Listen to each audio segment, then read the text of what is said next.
serving the Republic of the Philippines for more than 75 years. Ito po ang Presidential Broadcast Service. Radyo Magazine 1278. Bubungad sa umaga. Trending issues na pinag-uusapan. Mga programang aabangan. Agahan hanggang hapunan. Siksik sa impormasyon. GIS, your General Information Station. Radyo Magazine 1278 AM. Radyo Pilipinas. Radyo Publiko. Radyo Pilipinas.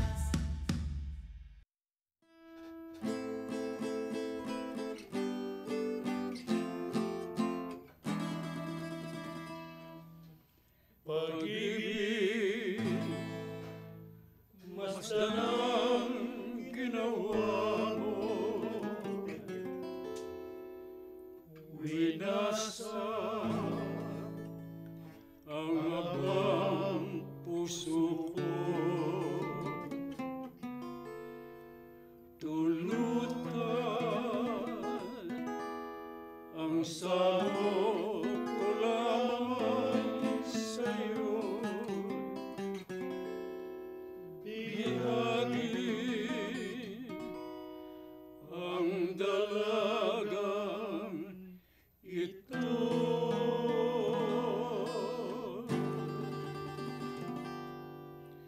Ikaw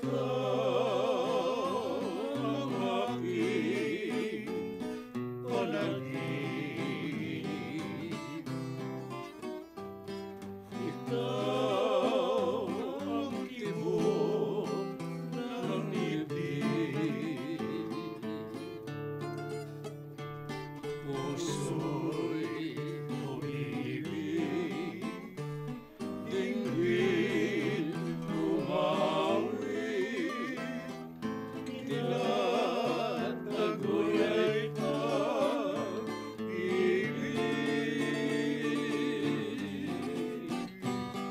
Ikaw ang ligaya sa buhay. Sa piling mo'y walang kamatayan. Puso ko'y nanggisal sa biring dalanginan. Na ang pangarap ko'y ikaw. Ikaw ang ligaya sa buhay. Sa piling mo'y walang kamatayan. Puso mo'y nanggisal sa biring dalanginan. Na ang pangarap ko'y ikaw.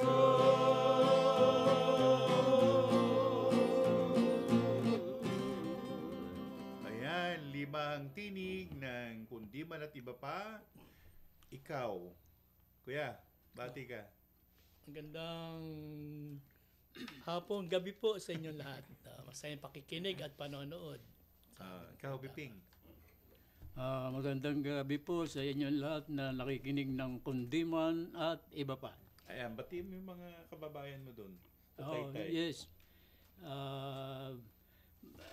Inanyayahan ko makinig ang aking kababayan na sina Rodelio de la Paz at Josie Cruz. At ganun din kay Doc Ferdinand. At hindi taga Taytay ito, Doc Ferdinand. At Flora Malyari. Ayun. Ber. Magandang hapon po sa inyo lahat sa mga tagapakinig ng Kundi Man at Iba Pa. Huwag kayong titigil na makinig sa aming programa. Sinik.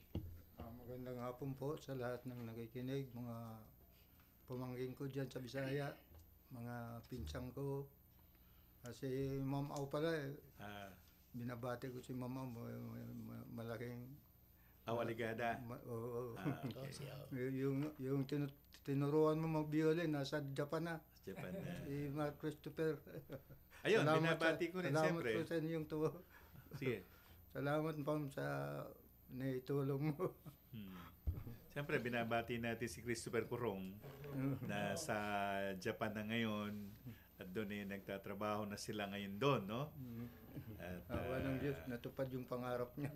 Di lang siya nagbigay ng pangalan. Siyempre, marami sila rin doon. Marami sila. Omedeto ang sawag nila sa Hapon. Ayan.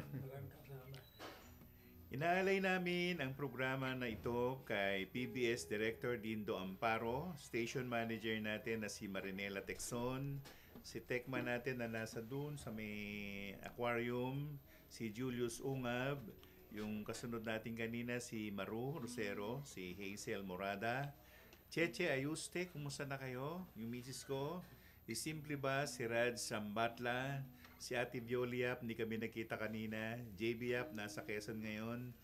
Ay, si Josie Katindig, na taga Bulacan.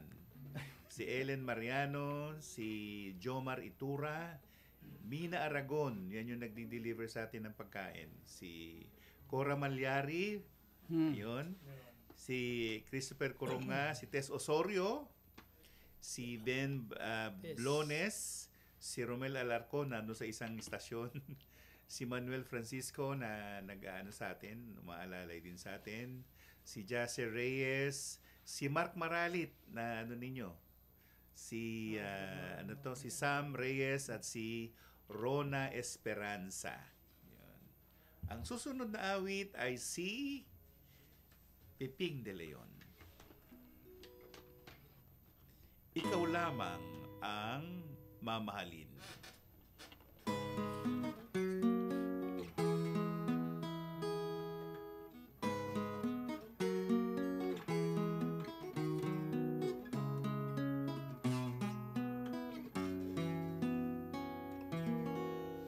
Sa bawat pag-ikot ng ating buhay, may oras kailangan na hiwalay. Puso'y lumaban man, walang magagawa. Saan ka, kailan ka muling mahagkan? Magkulang man sa atin itong sandali. Alam ko na tayo'y magkikita muli, hanggat may umaga pa na harapin. Ikaw lang ang mamahalin.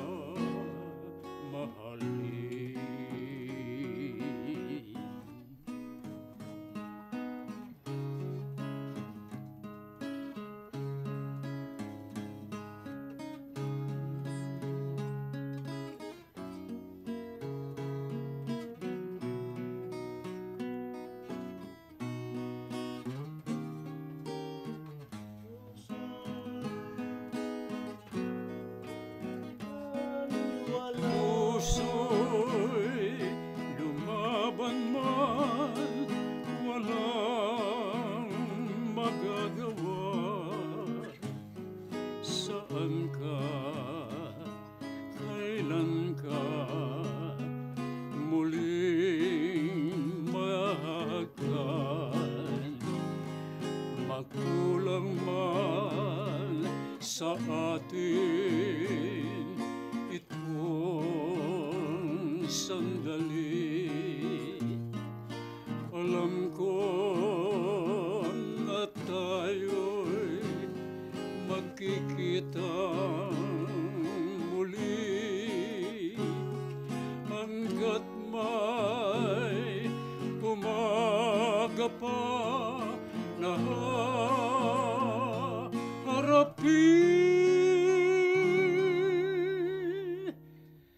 ikaw lang ang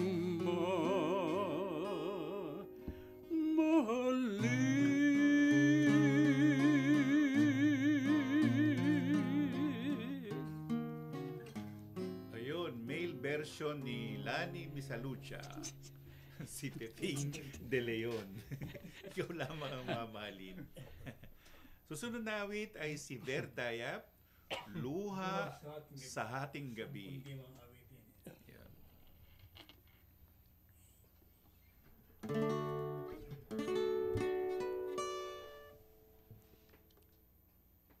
Para po sa inyo lahat, yung mga nakikinig. Siyempre kay Auligada, kay Cora Malyari, Cora Octalis ng Lukbang Quezon.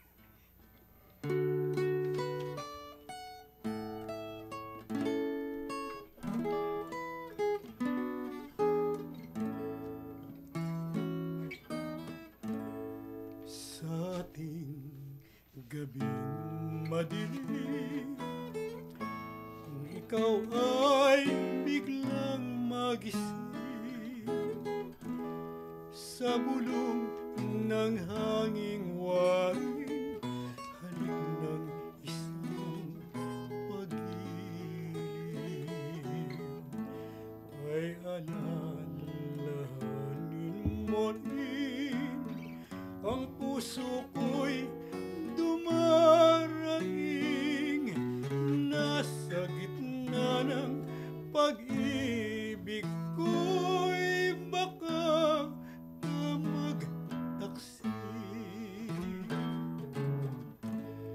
Naglalamay na tulad ng talang kumikisla, puso kong sapig at hig ay tunay rin sa pagliyag, at ang ating gabi ng luha kong pumapatak ay sa umagang pagbangon mo'y hamog sa bulaklak.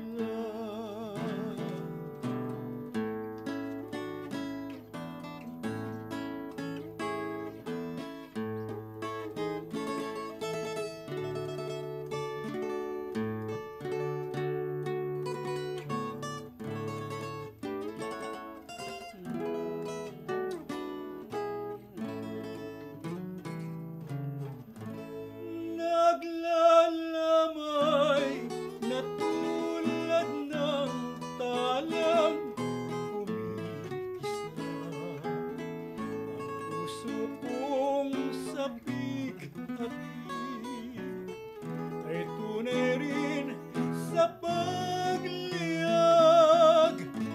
at ang ating gabi ng luha kong ay sa umagang pagbangon mo'y hamog sa bulaklak.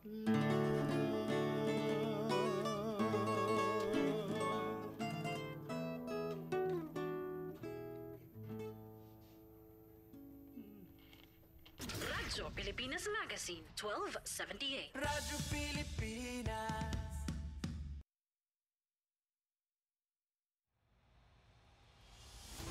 Ano ang malawakang digitalization na isinusulong ni Pangulong Ferdinand R. Marcos Jr.?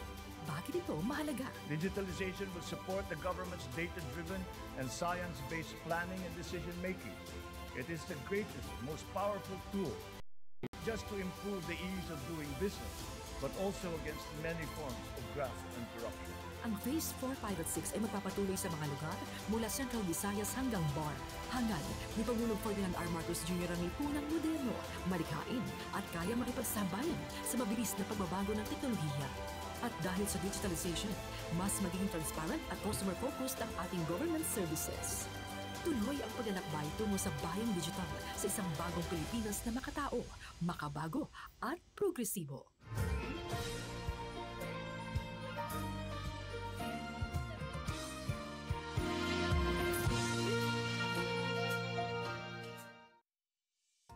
Nais ni Pangulong Ferdinand R. Marcos Jr. at ng DICT na pumangatlo ang Pilipinas sa internet connectivity sa Southeast Asia sa taong 2028. Sa kasalukuyan, mayroong 13,462 free Wi-Fi sites sa 1,401 na syudad at bayan sa buong Pilipinas, kabilang ang 3,040 geographically isolated and disadvantaged areas. We are entering an age of exponential adoption of technology. It is the fourth industrial revolution.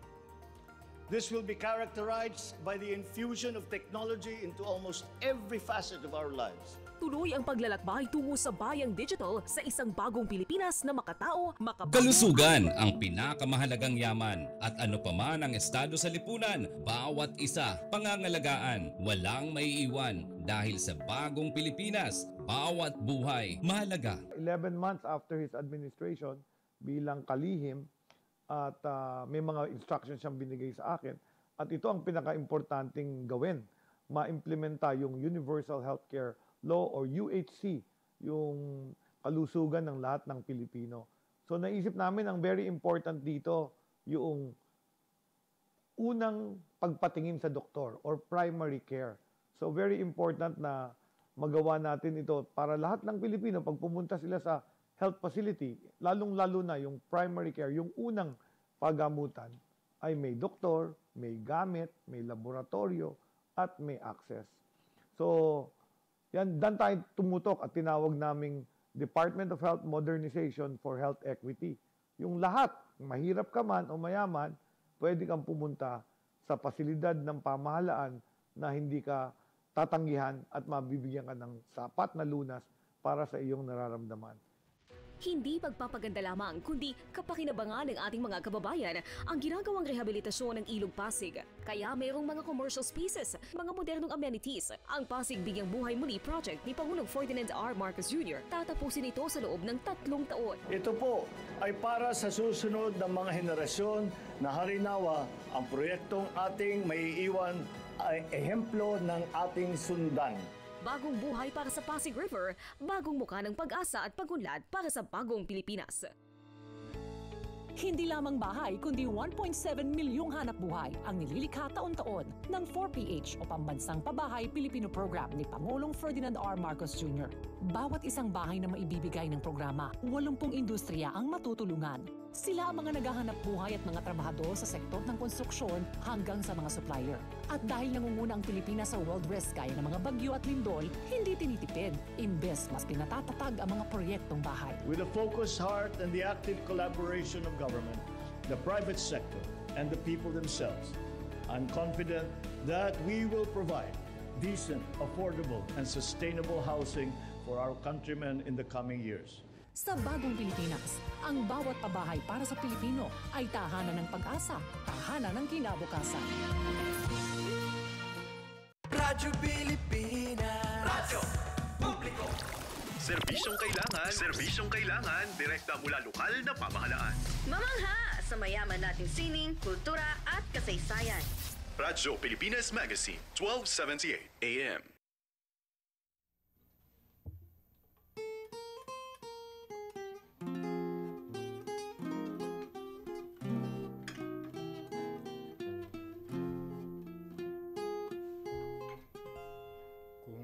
Nalalaman mo lang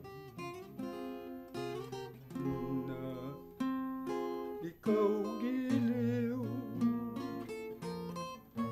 ang aking minamahal sa lahat ng sandali. Nasa isip ko ikaw, ngunit kung wariin ay alinlangan at ayaw mong maniwala sa sumpa ko at pangako na kita'y minamahal. Ngunit asahan mo, libong dusa ay hahamakin.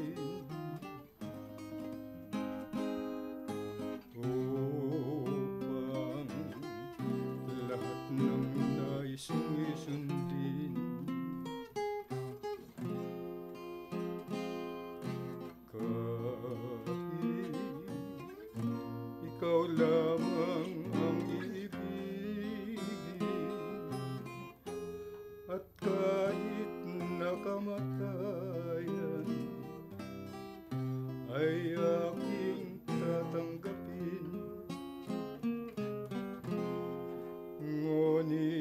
asahan mo, libong dusa ay hahamakin.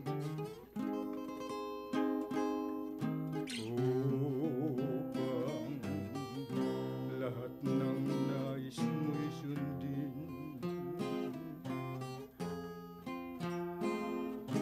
kahit ikaw lamang ang ibigin, at kahit na kamatayan ay aking tatanggapin.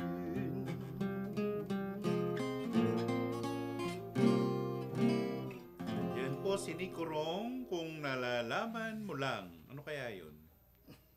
Ano kaya nalalaman niya? Yung pagmamahal. Sige. Ang susunod na awitin naman po ay ako. Ayun. Biglang ganun. Ala-ala kita.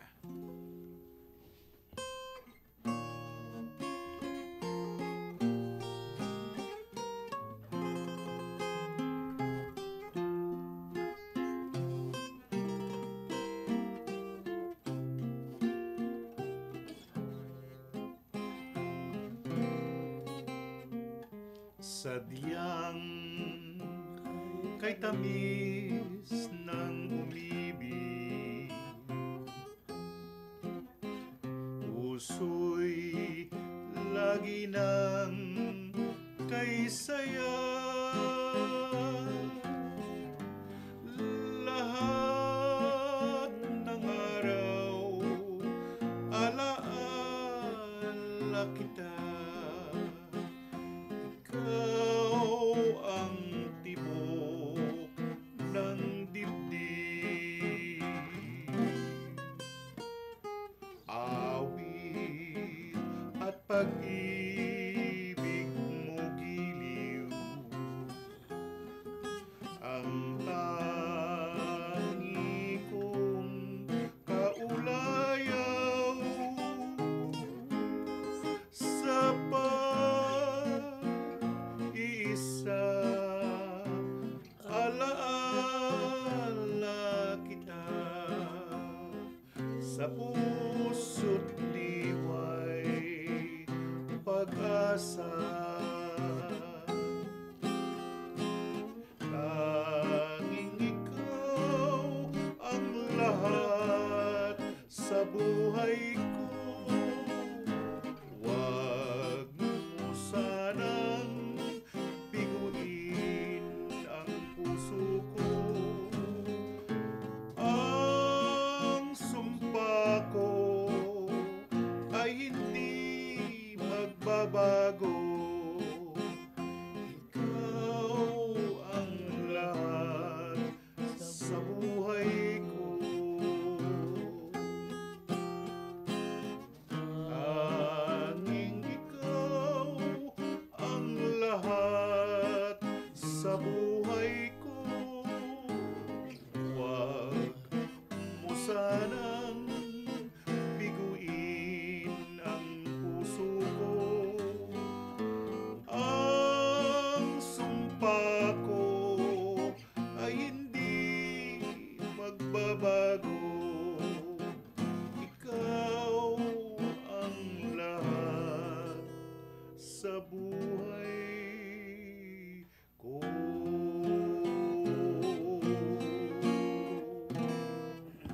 Ayan ang inawit ni Romeo Miranda.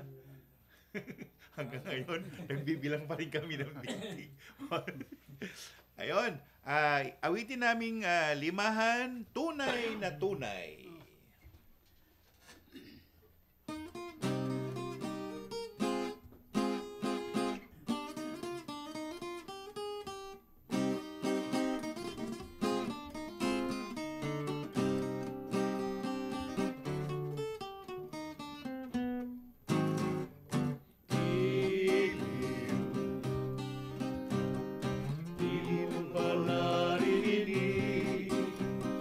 Ang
Tunay na tunay.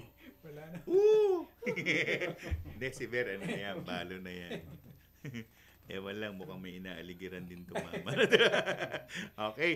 Ang unang... wala pa pala, no? Nasa 1/4 na tayo eh. Si Peping de Leon, nasaan ang ligaya? Baka naitago na ni Nick yan. Nagkahanap na. Oo. Ay, sarap.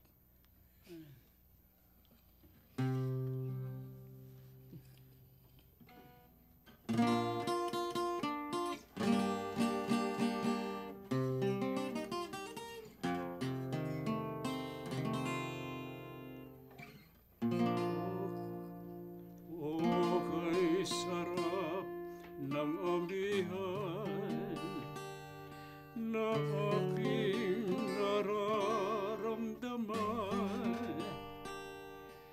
Ngunit hibig niya ring puso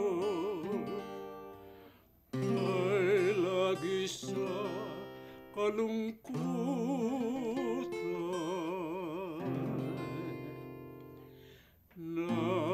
Nasaan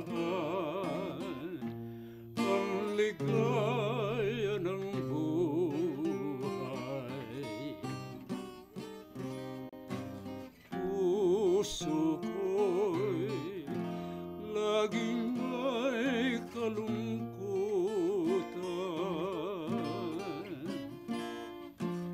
Bakit ba minsan may di ka matanaw sa kislap ng bituin man din ay di ka mamasdan.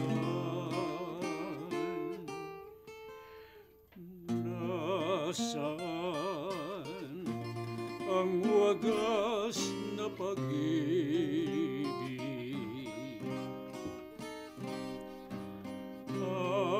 Akin at ako'y nasasabi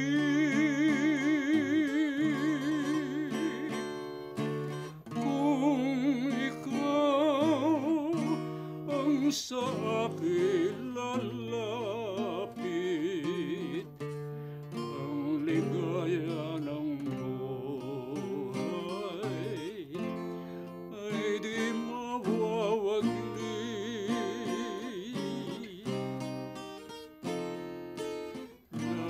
Nasaan ang wagas na pag-ibig?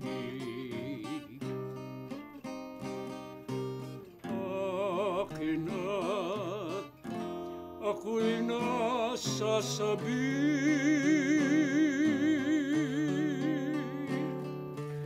kung ikaw ang sa akin lalapit, ang ligaya ng buhay ay di mawawagli.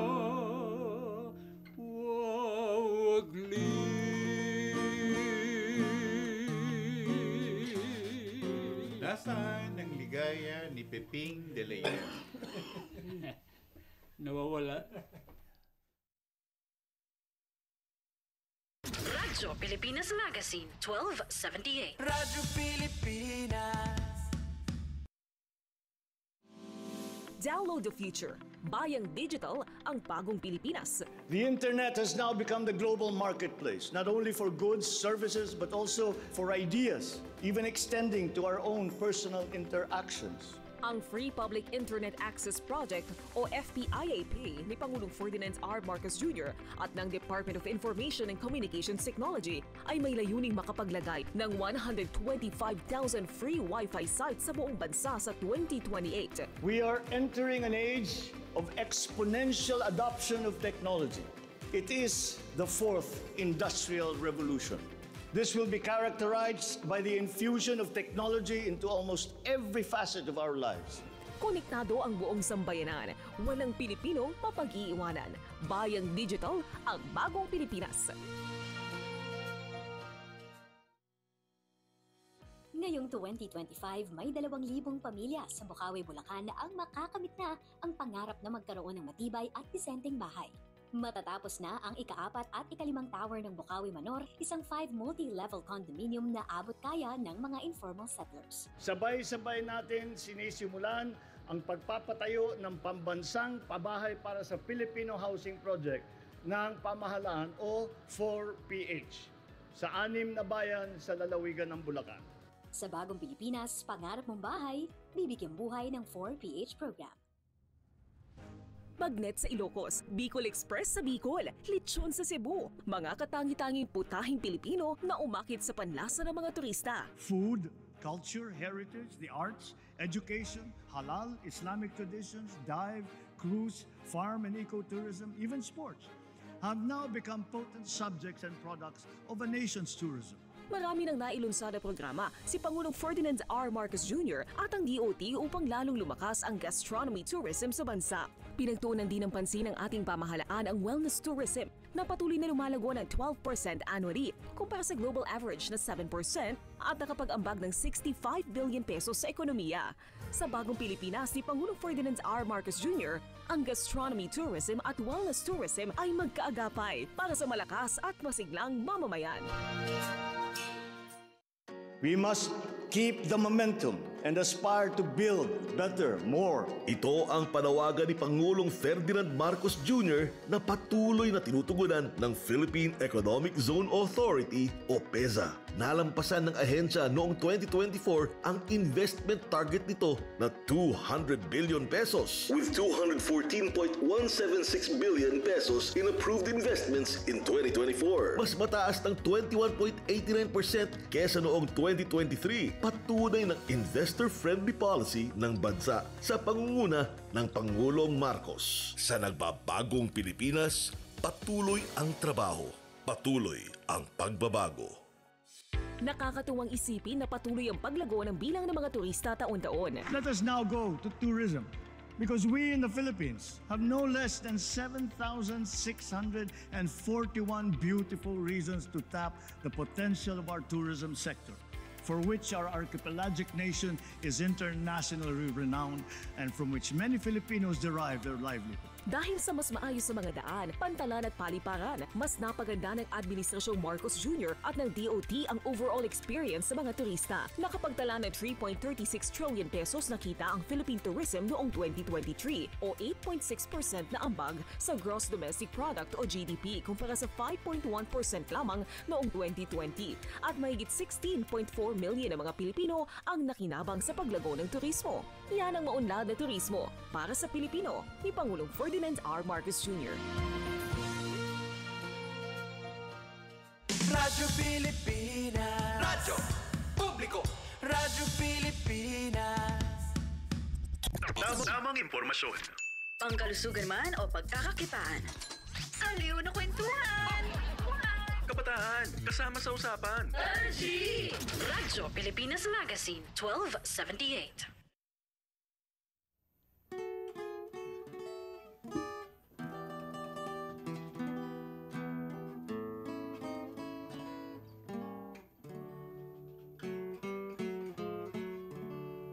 Kahit nalulungkot, kahit nagdurusa, nakangiti subalit, kunwari lang pala, artista ay ganyan. Bituin sa tanghalan, parang baliw na puso, hindi nalulubay.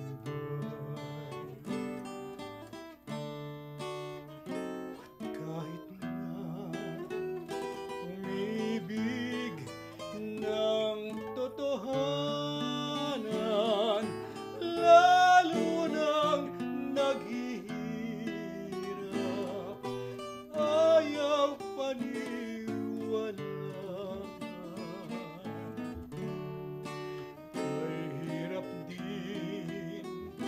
Walang maging isang artista, mayroon kang pangarap na hindi matupad. Manalig ka, sinta, magpakailan pa man hindi nag-artista, tunay kitang mahal. At kahit na umibig ng totohanan, lalo nang naghihirap, ayaw paniwala. Ay hirap din palang maging isang artista, mayroon kang pangarap na hindi matupad. Manalig ka, sinta, magpakailan pa man hindi nag-artista, tunay kitang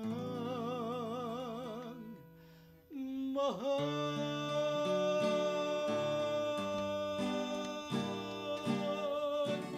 Yan, si Verdaya, artista. Lahat naman tayo artista eh. Di ba? Lahat tayo eh. Pag nagpe-perform ka, artist ka. Pero yung sinasabi nilang artista, mare, ang tinutuko yung aktor o actress. Siyempre, iba naman yun. Merong stage play, merong pelikula, merong ganon. No? Maiba tayo, binabati ko po pala si Tina Clemente, na birthday niya ngayon. Maligayang kaarawan, kapatid. Kahapon guest niya ako sa Anghel ng Masa sa 1134 kHz AFP radio. Tuwing Biyernes, minsan sinasalang niya ako doon. Batin din natin ulit si Tess, Si? Osorio. Si Tess Osorio, birthday ba niya? Nakikinig ata nakikinig.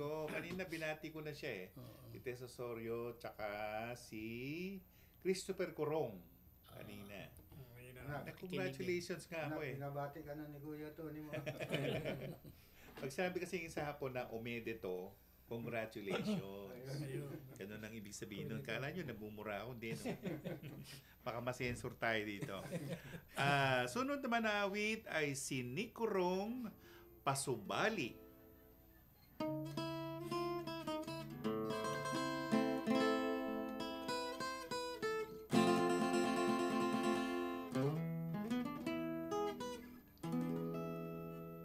Pasubali ko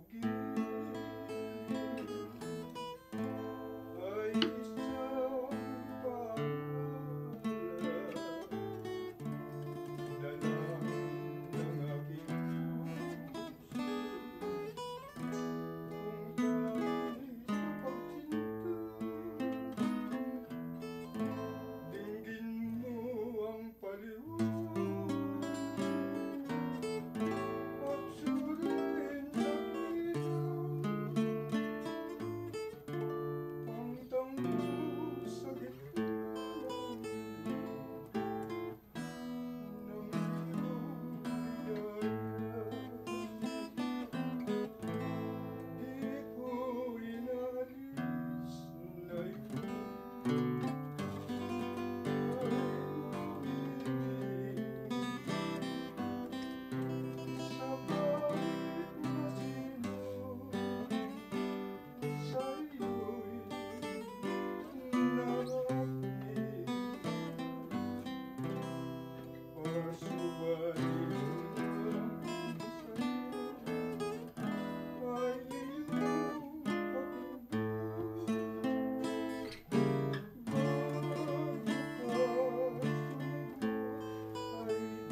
papayagan ng pag-ibig. Ang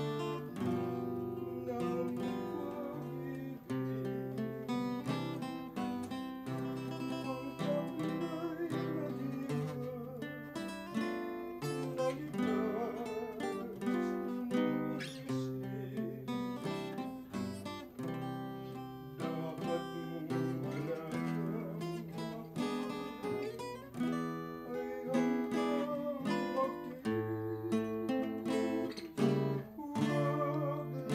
lamang makita ko sa gilid ng iyong pag-ibig.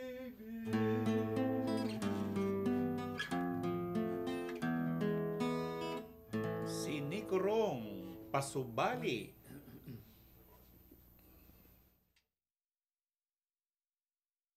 Radyo Pilipinas Magazine, 1278. Radyo Pilipinas. If food happens to be the concern, then Clark is in the heartland of an agricultural powerhouse. Ang Clark National Food Hub ay naglalayong gawing abot kamay at dekalidad ng pagkain para sa bawat Pilipino. Nagbubukas din ito ng maraming oportunidad para sa agrikultura, negosyo at trabaho. Hatid ng Administrasyong Marcos Jr. ang bagong Pilipinas kung saan abot kaya ang kalidad ng pagkain. Clark National Food Hub, sentro ng progreso. Sa nagbabagong Pilipinas, patuloy ang trabaho, patuloy ang pagbabago. Sa pangunguna ng Department of Health sa ilalim ng administrasyon ni Pangulong Bongbong Marcos, inilunsad ang Purok Kalusugan, isang makabagong programa na naglalayong pabilisin ang universal healthcare para sa bawat Pilipino. Sa Purok Kalusugan, ang serbisyong medikal ay inilalapit sa bawat purok.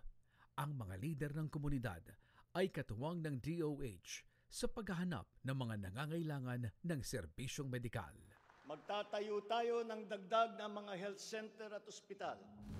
We are creating new opportunities for the poor. Yan ho ang gusto talaga ni Pangulong Marcos, kung paano talaga makakatulong ang reclamation sa higit na nakakarami. Yan po, makikinabang po ang Republika ng Pilipinas. Layunin ng Philippine Reclamation Authority ang sabay-sabay na pag-unlad sa ating bayan. Kaya sa pakikipagtulungan ng Local Government Unit ng Pasay sa taong 2026, uumpisahan na ang mas pinagandang Waterfront Project City sa pamamagitan ng 265-hectare Pasay Harbor City Reclamation. Tatawagin nila itong the Manhattan of Manila Bay. The underlying logic to our infrastructure development is economic efficiency.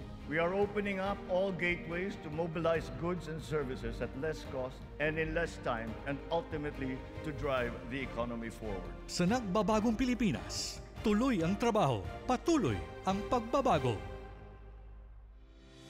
Sa kanyang SONA noong 2023, iniulat ni Pangulong Ferdinand Marcos Jr. ang pagbaba ng presyo ng mga gamot. Ang presyo ng mga mahalaga at pangunahing gamot ay bumaba ng humigit kumulang ng 40%. Mayroon ding iba na bumaba na hanggang 70%.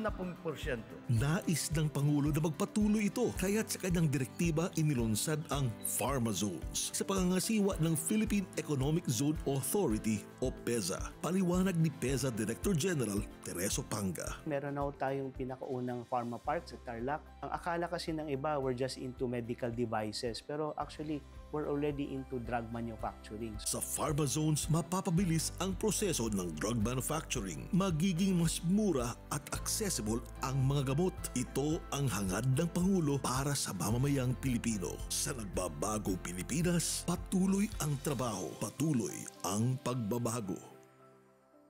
Malaki ang naitutulong ng foreign visits ni Pangulong Ferdinand Marcos Jr. upang makaakit pang lalo ng mas maraming foreign investors sa bansa. Sa pamamagitan ng kanyang mga official visits, napapalawak ng Pangulo ang ugnayan ng bansa sa mga potential investors at napapalakas pang lalo ang imahe ng Pilipinas bilang isang investment hub. Ayon kay PEZA Director General Tereso Panga, Sa PEZA, we cannot do this alone. So obviously, we need to do a lot of networking. We work closely with the foreign embassies abroad, lalong-lalo na yung mga PTICs natin, yung mga foreign service trade. So halos lahat ng biyahe namin sa ibang bansa, nakikipagtulungan kami sa mga government offices abroad. But more than that, we also collaborate with the international institutions. Sa pamamagitan po nito, nakaka-attract po tayo ng mga more investors na probably yung iba, they're not aware of the strategic importance of the Philippines, but marami yung tayo nakukuha. They will make the Philippines as their hub and gateway to the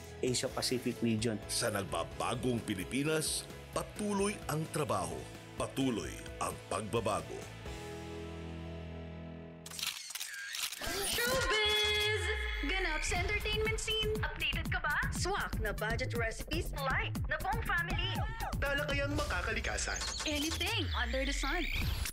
Radyo Pilipinas Magazine, 1278 AM.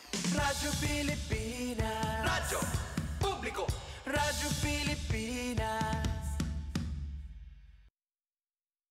Ngayon po nandito muli sa ating programa, Kundi Man at Iba Pa. Andito kami mga kaming 5. Mga artista.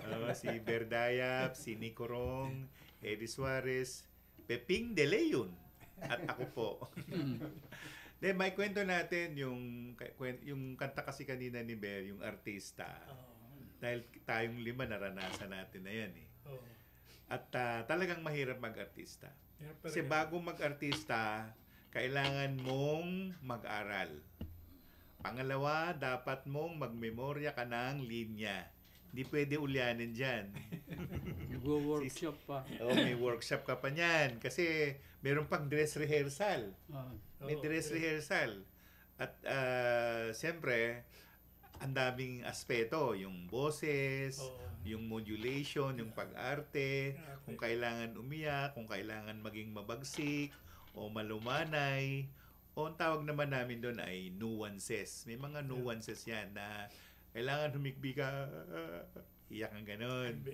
Pero minsan, tulo lang ng luha, nakikita na. Pinakamahirap sa pag-aartista, sa pag-aarte, yung pagpapatawa. Pinakamahirap yan. Kasi yung pag-iyak, meron na yan sa loob ng katawan mo eh. Naranasan mo ng umiyak. So, yung pag-iyak mong yun, pagdating mo ng 5, 4, 3, 2, 1, sabi ng direktor, kailangan may lumabas na emosyon sa katawan mo. Ganun. Tsaka yung pagpapatawa. Mahirap. Kailangan wag kang tatawa. Oo, wag kang tumawa. At saka dapat merong yung... Ikaw magpapatawa eh. May punchline. May punchline. Na kailangan bilhin ng mga nanonood sa'yo. Kasi kamukha ng nasirang Dolphy. Ang Dolphy natural talagang yan. Kumikero. Si Babalu. Si Katsupoy. Ay, marami mga komedyante sa atin na umani naman ng tagumpay sa pelikula, sa radyo man, o sa telebisyon. Ngayon, yung pag sinabing pag-aartista, kasi sa panahon natin ngayon, iba na eh. Iba na. Hindi lang yung meron kang craft, alam mo yung craft mo. Pinag-uusapan dito, sino yung manager mo. Kasi ang manager na nagbebenta sa iyo eh. Para sa amin, kailangan ng merong agency. Kailangan na ihanda mo yung sarili mo. Kasi pag hindi hinanda mo yung sarili mo, naranasan namin. Kami, nila Kawi Eddie, naranasan namin na yung palabas na tawag doon, si Sinandomeng, na ilang araw tayong nagpunta roon tayo ay hindi naman binayaran ng direktor. Diba? Nasuba tayo, di ba Kuya Eddie? May bayad, tinakbo lang. Tinakbo ng direktor. Na Sinandomeng. Nangyayari pala yan. Nangyayari. Ako, gumanap ako sa stage play, ako yung lead role. Nako, hindi ako binayaran. Yung mga supporter binigyan ng binayaran, ako hindi. Ano ba yan? Ako pa naghahatid sundo sa mga artista nila. Diyos mio, sabi ko ayoko na. Mahirap. Talagang mahirap mag-artista, pero kailangan ihanda mo yung kalooban mo kung sakasakali. Ayun. Yan, kamukha ni Nick. May balak yata mag-artista to eh. Ito sa pagkain Ano niya. nagiging mga role mo sa bukod sa pare? Ano? Marami na akong naging Marami. role. Actually, yung isang role ko, yung naglabusaw kami sa putik. Hinahanap ko yung apo ko na pinatay. Hindi sa probinsyano yun. Hindi probinsyano. Marami na ako nilabasan. Minsan isuot mo yung sombrero mong pula Ay, skull cap. ang isang nilabasan ko na ano sa pelikula, yung Mary Cherry Chua. Yun. Isang true to life story ni Mary Cherry Chua. Ano karon? Ako doon ay principal. Na ginugulpe. Kasi hinahanap nila yung kung sino pumatay doon sa Mary Cherry Chua eh. Oo. Marami pa, hindi ko na matandaan eh. Pero sa mga patalastas, ang umano sa tao na nanonood, yung sa Watson's Generics. Kasi kasama ko na doon si Edu eh. May picture ka ron eh. Pero doon bayad ka. Malaki ang bayad malaki ang bayad ng Watson's. Malaki ang bayad nila. Kahit naman yung pelikula ay yung commercial ni Coco Martin, yung Cherry Tigo something. Hindi lang kami nakunan sa frame pero kami kulang-kulang 20 kami mahigit doon. Tigbe 25 kami doon. Ang ginawa lang naman namin nagpaki-hi ganun. Pero hindi kami nakita sa frame. Nakita lang si Mami Hermie Concepcion, yun na nakita. Kasi silang dalawang maglola kunwari ang bida. Ayun. So, Kuya Eddie, banata natin tong Saan Ka Man Naroroon. Yan, itong kantayan ni Rick Manrique.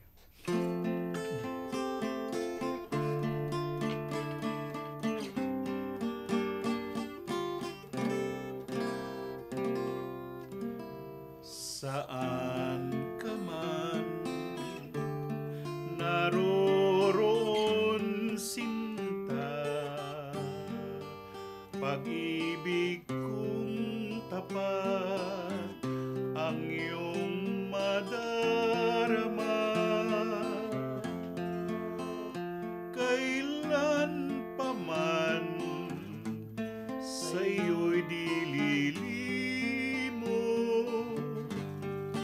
pusong uhaw sa iyong pag-iro. Saan ka man naroroon, sinta, pangarap ko'y ikaw, pagkat mahal kita. Asahan mong sa habang panahon, alaala kita saan ka man naroroon.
Para sa ito, kuya. Saan ka man naroroon. Ayan, para sa mga maka-FPJ. Ay nga pala, yung kalye sa Quezon City, yung pangalan nung kalye na yon, Roosevelt Avenue. Pinangalanan na yan kay yan na yun ang pangalan. Fernando Po Jr. Avenue. Yun. Ayan, so, saan ka man naroroon, paborito ni Kuya Rani. May kwento kong lalang, no? Kasi ito si Rani Fernando Po Jr. Romualdo, ano man ang pangalan niya.